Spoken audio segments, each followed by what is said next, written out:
Bueno, entonces eso nos lleva al concepto de un número de inflexión.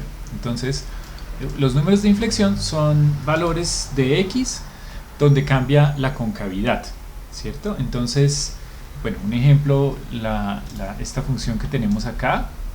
Entonces, voy a quitar esto. Vamos a ver, voy a quitar tal vez la derivada y este punto, listo. Entonces, si ustedes recuerdan, decíamos que la función es cóncava hacia arriba si la segunda derivada es positiva, entonces cóncava hacia arriba en esta parte, y cóncava hacia arriba si la segunda derivada es negativa, cóncava hacia abajo en esta parte.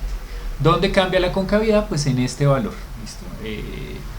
Por aquí, 0,30 y algo, 0,33 más o menos, por allí, para esta función cambia la concavidad, entonces ese sería el número de inflexión para esta función, ¿listo? Entonces, ¿qué quiere decir eso?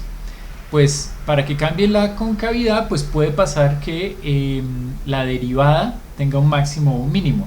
Recuerden que habíamos dicho que había una relación entre el signo de la derivada y el signo de la segunda derivada y el hecho de que la derivada crezca o decrezca. Entonces fíjense que habíamos dicho que en esta parte que la derivada crece, la segunda derivada es positiva, y luego en esta parte que la derivada decrece, la segunda derivada es negativa.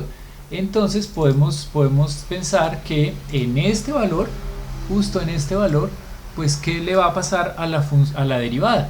Pues fíjense ustedes que allí la derivada tiene un máximo, ¿cierto? Venía subiendo, subiendo, subiendo, y entonces aquí tiene un máximo. Entonces, ¿dónde va a ser el máximo de la derivada? En el número de inflexión, donde cambia de la función de ser cóncava hacia arriba a cóncava hacia abajo o al revés. ¿Listo? Entonces, esos son los números de inflexión donde cambia la concavidad. Entonces, si cambia la concavidad, la derivada puede tener un máximo o un mínimo.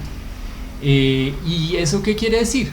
Pues si antes habíamos dicho que los máximos de una función ocurren en los números críticos de la función, o sea, en los números en los cuales la derivada se hace cero o de la derivada no está definida, entonces lo mismo va a ser análogo para el caso de la derivada y la segunda derivada. Entonces, la derivada tiene un máximo en esos puntos en los cuales la segunda derivada vale 0, y la derivada puede tener un máximo en esos puntos en los cuales la segunda derivada no esté definida.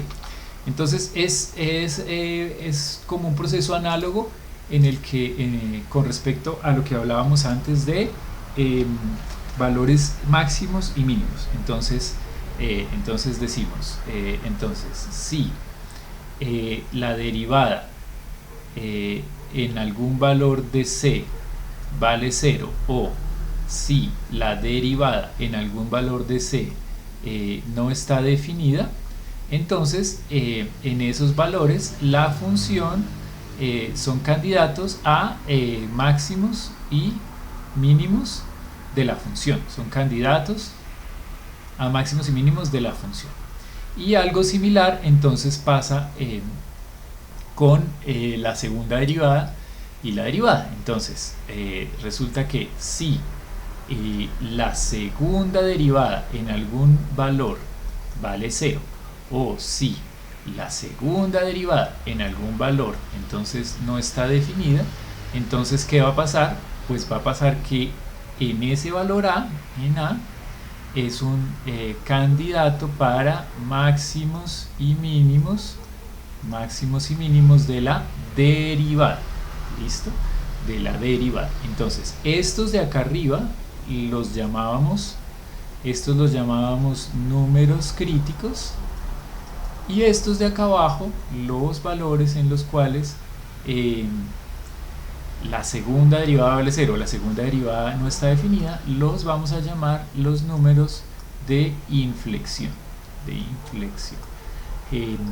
No me gusta la palabra punto de inflexión porque pues va a haber algunos en los cuales pues no está definido sobre la función. Ya vamos a ver un ejemplo. Entonces, números críticos y números de inflexión.